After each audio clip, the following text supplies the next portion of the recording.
En mi lengua Ranquel. Mi nombre es Mauricio García. Como verán, tengo apellido español, una simpleza, si se quiere, de estas tierras. No es que nosotros, los descendientes de pueblos originarios, nos llamamos como se llamaban nuestros ancestros.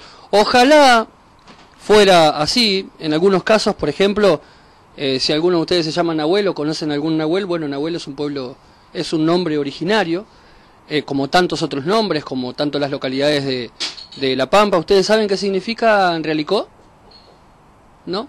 Bueno, Realicó significa plato de agua, ¿sí? Rali es plato y Co es agua. Antiguamente el pueblo originario que habitaba por estas zonas, que justamente era Ranquel, se lo nombraba como Rali-Co, Rali-Co. Pero para hablar de historia, yo simplemente, como dándoles la bienvenida, les vamos a decir siempre lo que decimos en cada uno de los colegios, es que tengo 31 años y no soy profesor de historia. Quizás no estudié toda la historia que debería haber estudiado para poder estar hablando con ustedes, pero sí estudié de mi historia. ¿Alguien alguna vez a través de un manual, se lo digo a la seño porque a lo mejor la seño alguna vez lo pudo haber leído, el famoso Capeluz, alguna vez me dijo que ¿quién descubrió América, chicos? Ajá. Y cuando Colón llegó, ¿quiénes estaban? Entonces Colón, ¿qué descubrió? ¿Pero descubrió América él? ¿O había gente cuando él llegó? Generalmente, si hay alguien viviendo en una casa y yo vengo a querer habitar esa casa, ¿cómo se llama eso? Usurpar, quitar lugar. Bien. Como pueblos originarios no vinimos a hacer guerra, no intentamos hacer guerra. Estamos renaciendo porque simplemente estamos tratando de decirles a todos los demás que estamos vivos y que siempre estuvimos vivos. Entonces les voy a contar, por ejemplo, que la declaración de la independencia argentina ya por el 1810, 1816, en los que la política discutía quizás otras cosas, los pueblos originarios tenían una ley. Existía una ley que defendía y que defiende a los pueblos originarios. Yo después les voy a dejar una fotocopia de un par de hojitas que es muy interesante, que sobre todo tiene que ver con lo legal, en donde preexistimos como pueblo originario, y en donde desde aquellas épocas, y a pesar del paso del tiempo, bueno, ustedes lo ven ahora por la televisión, lamentablemente, ¿no? Cuántos casos de injusticia que hay dando vuelta en el país, ¿no? Cuántas cosas malas que lamentablemente son noticia casi todos los días y que tienen muchísima historia, algunas como, bueno, casos increíbles como AMIA, Madres de Plaza de Mayo, las famosas caminatas de los jubilados a Plaza de Mayo y a Congreso. Mucha historia, chicos, les podemos contar. Lo importante es de que más allá de que se las cuenten, les cuenten la verdad. Colón llegó a América, ¿sí? Porque él le llamó América. Le llamó la India porque donde llegó había muchos indios, pero en realidad no descubrió nada. Los indios habitaban esa tierra. Él llegó con algunas riquezas, obviamente, era una persona culta, que alguna vez había leído un libro, que alguna vez había hablado con gente que entendía de política, que sabía lo que era el dinero, y que sabía absolutamente, por sobre todas las cosas, qué era lo que hacía él como persona. Miren cuán mal estuvo la historia contada durante todos estos años que nadie se atrevió jamás a pensar qué pasó con esos pueblos originarios, qué pasó con esos indios. ¿Por qué mataron a los indios y violaban a las indias? ¿De dónde creen que llega nuestra sangre? ¿Por qué se creen ustedes que yo soy apellido García? Porque hubo inmigrantes, porque hubo gente que llegó. Siempre fueron bienvenidos, pero lamentablemente los pueblos originarios sufrieron el ataque no solo de los gringos, que para nosotros eran un Winca más, los gringos era el hombre de piel blanca, Winca le llamábamos porque no era pueblo originario, que no solo no nos respetaba como pueblo originario, como ser humano, como persona, cualquiera, sino que no respetaba nuestras leyes. Nosotros cuando llegamos o cuando estuvimos en esta tierra, desde la época de los pueblos originarios, de los indios, antes que nosotros los vikingos, porque también estuvieron, y antes que nosotros estuvo el nómade, el homo sapiens, todo lo que ustedes ven en la evolución de la vida. Bueno, nosotros pertenecemos a eso. Como ustedes ahora son una nueva generación, ¿cuántos años tienen ustedes?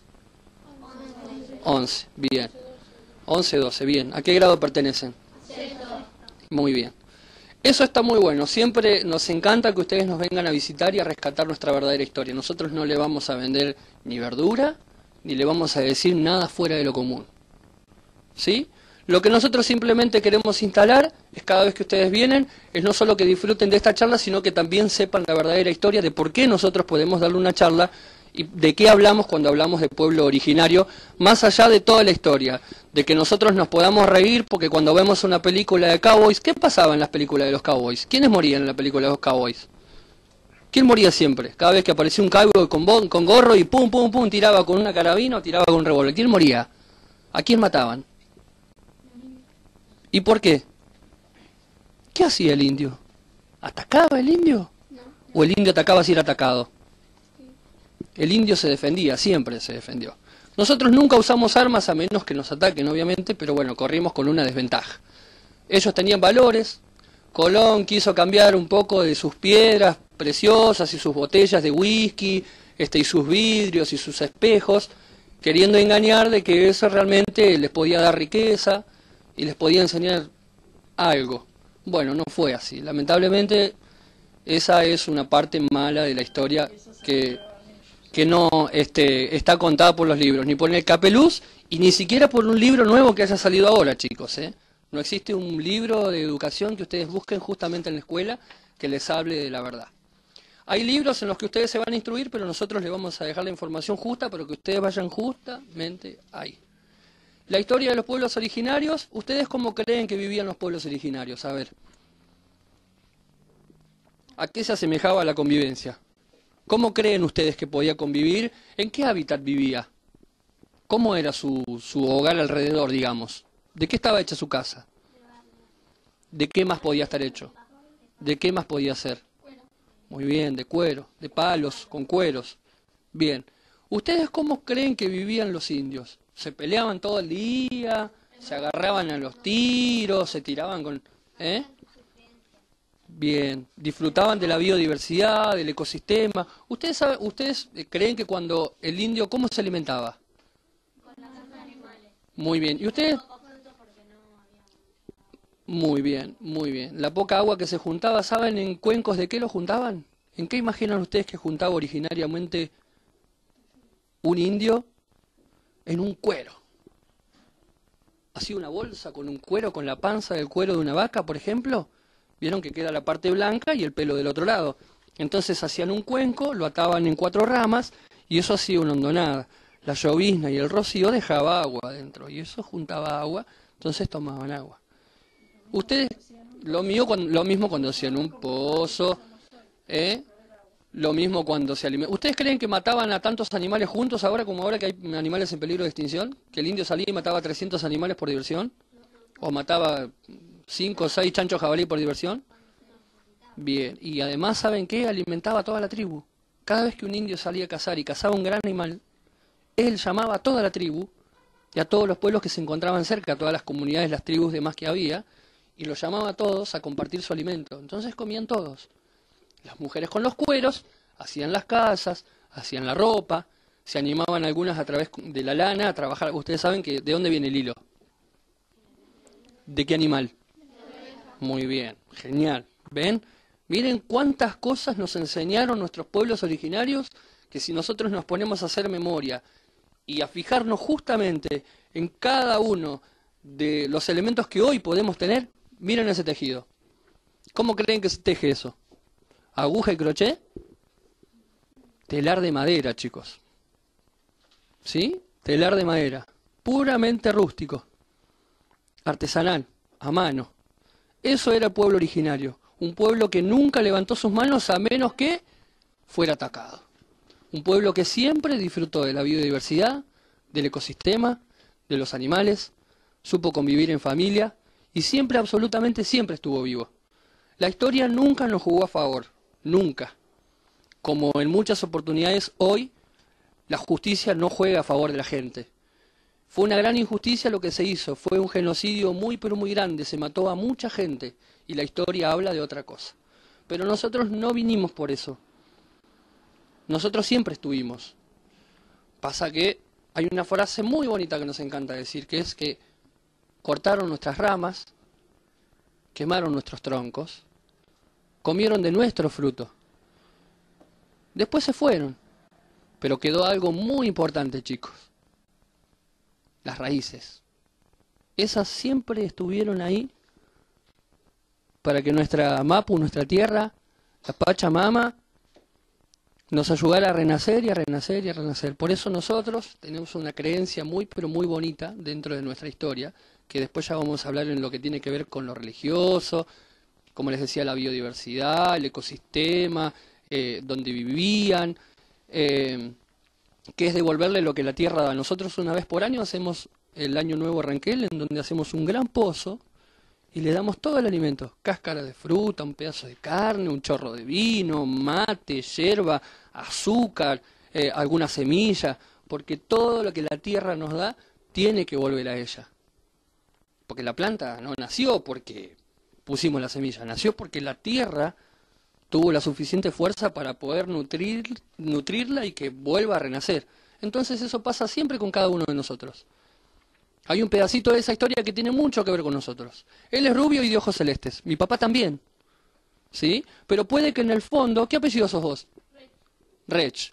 Puede que algún familiar de él, algún abuelo, algún bisabuelo, algún tatarabuelo, haya tenido que ver o haya conocido al menos a algún indio. Algún integrante de de algún pueblo originario que andaba por aquí por la zona. O quizás por otro lado. Pero la historia no contó eso. Entonces vos no sabés si tu tatarabuelo conoció a un indio, ¿o sí?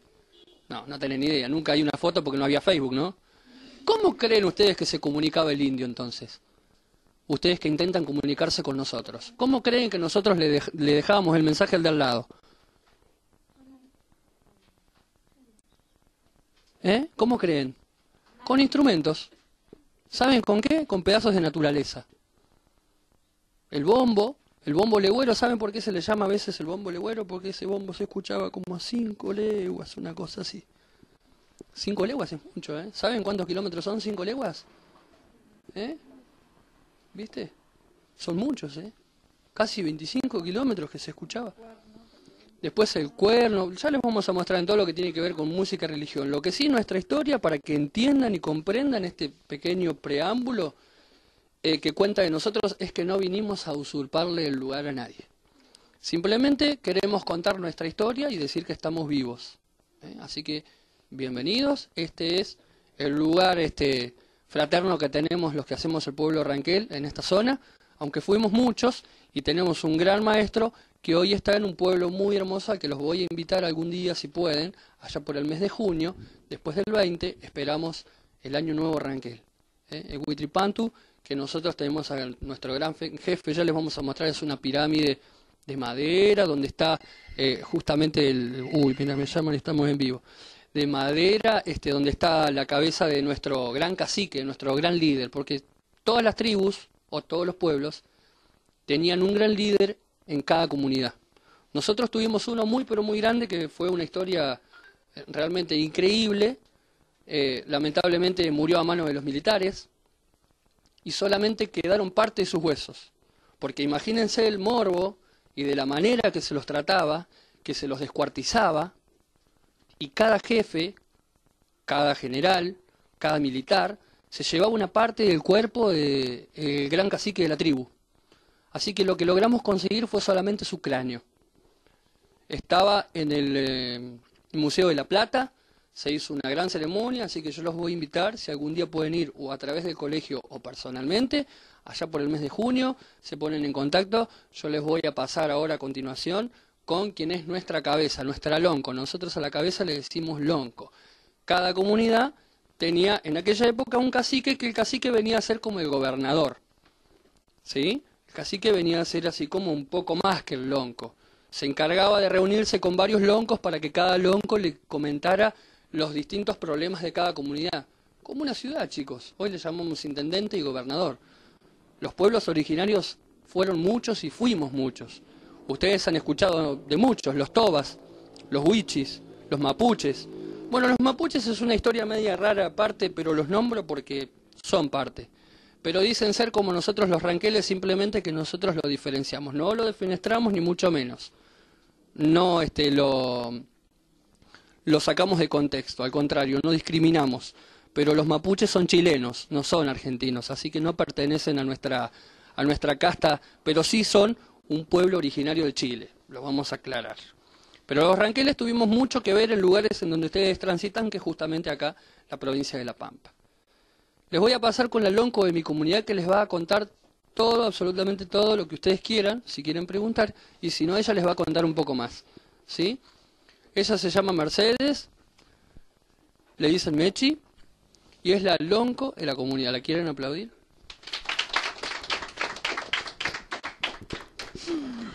Mari, Pichi Huetru, Pichi Malén, Pichi Recuiván. Bueno, buenas tardes a todos y bienvenidos a mi ruca, en mi casa. Contenta de tenerlos. Bueno, como decía Mauricio, creo que se fue, ya creo, bastante. Nosotros estamos en el rescate de nuestro pueblo, que en este caso el de La Pampa, al centro del país, son los ranqueles, que bueno, que era como que estaban desaparecidos, porque siempre se dijo que en La Pampa era mapuche, araucana, todos, pero que en realidad nunca nombraban a los ranqueles. Los ranqueles fueron siempre más pasivos, pero siempre estuvieron en el lugar, así que, pero fueron resurgiendo de a poquito, pero haciéndose valer y a través ya también pidiendo, porque más que nada los del oeste, de La Pampa, o sea, ya por los de Santa Isabel, Victorica, Emilio Mitre, toda esa zona ya venían reclamando tierras, o sea, las tierras que les habían dejado después de la conquista del desierto, que de las 80.000 hectáreas que les habían dejado ya se las iban sacando, así que empezaron a reclamar por el año 1960 y pico, que venían ya gente reclamando, también en el tiempo de Onganía, que se le hizo una carta, y bueno, nunca bajaron los brazos, siempre venían reclamando, hasta que en el 96 ya se hace todo un encuentro a nivel regional, y en La Pampa se empezaron a conformar comunidades, o sea, nos empezamos a juntar un poquito más. Yo vengo de mi familia, que por mi abuela paterna, con la descendencia indígena, y siempre, bueno, ya sabía por ella, por mi papá, pero es como que yo siempre quería rescatar bien y saber bien qué tenía yo cuál era mi descendencia indígena. Cuando me llamaron para empezar a trabajar en esto, yo ya estaba casada y viviendo en Riaricó, porque yo era de Rancul.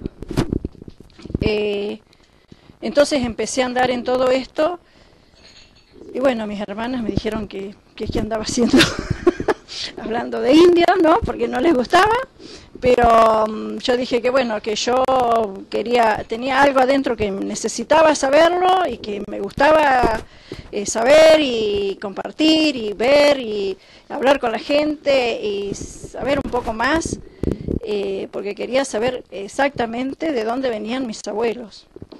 Entonces dije, si ustedes no quieren saber nada, quédense en su casa, me dejan. Entonces yo de ahí seguí trabajando. Bueno, hoy están todas conmigo, ¿no? Por supuesto, porque ya el rescate creo que lo hice hasta con mi familia. Así que, y mi hermana mayor, cuando se entera que yo empiezo en todo esto, yo me iba a Árbol Solo, a una reunión que se hizo.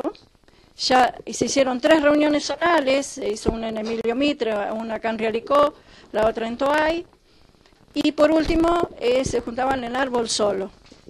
Cuando se entera mi hermana que yo me iba a Árbol Solo, me dice, ¿dónde vas? Si ahí no hay nada. Entonces yo dije, ¿vos cómo sabés que no hay nada? Y si yo anduve por esos lugares. Es la mayor de mis hermanas.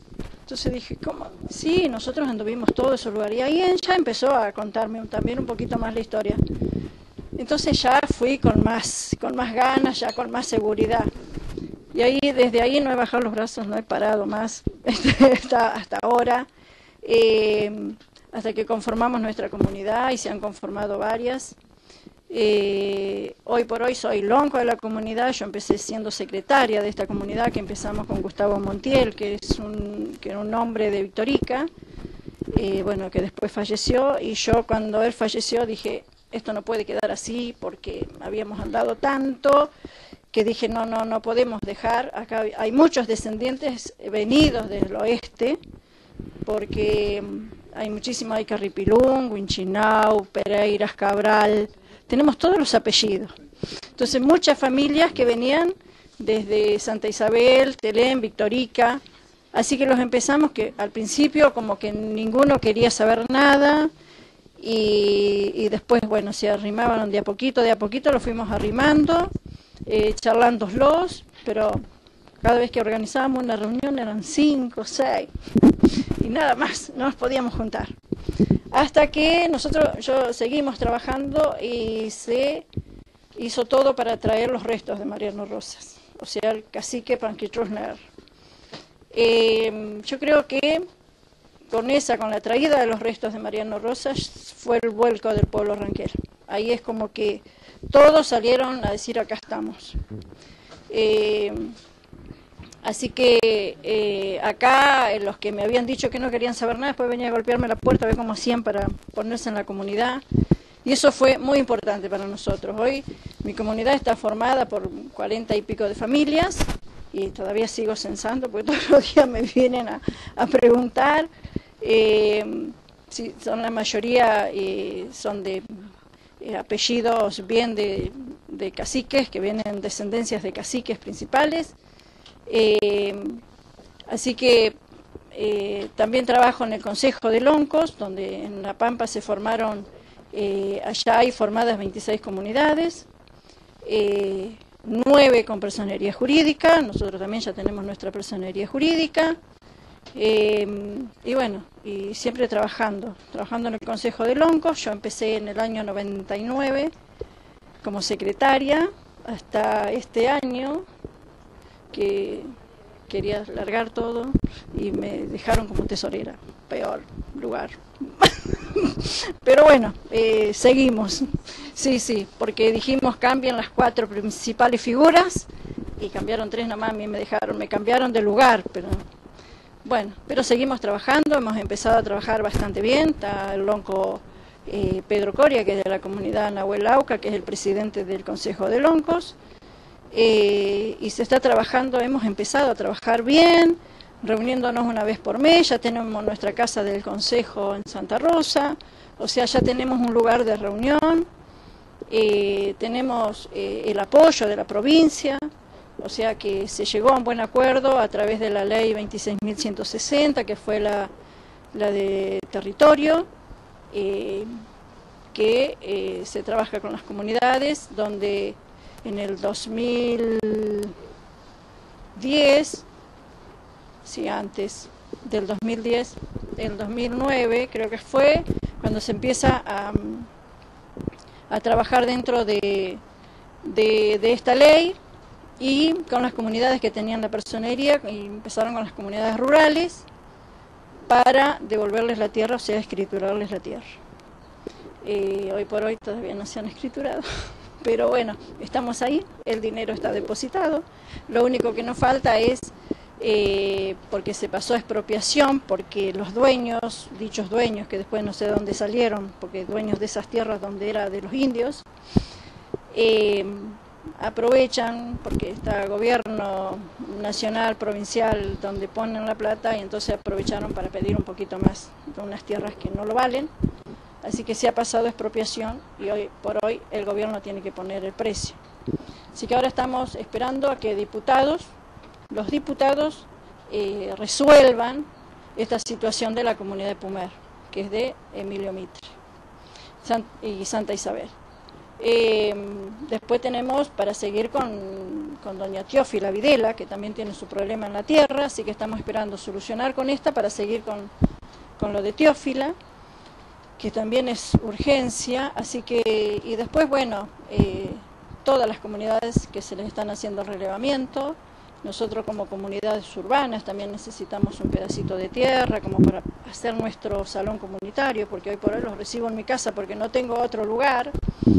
Pero yo acá en Realicó al intendente también le pedí que si nos podía ceder un lugarcito, un terreno, como para hacer nuestro salón, pero todavía está en comisión, así que no sé en qué año la sacarán de comisión, para que nos den ese pedacito y poder edificar un salón.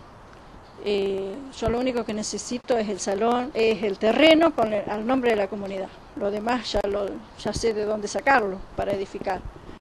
Pero desgraciadamente no tenemos esa, como tienen en otros lugares, por ejemplo, Victorica, que le cedieron el intendente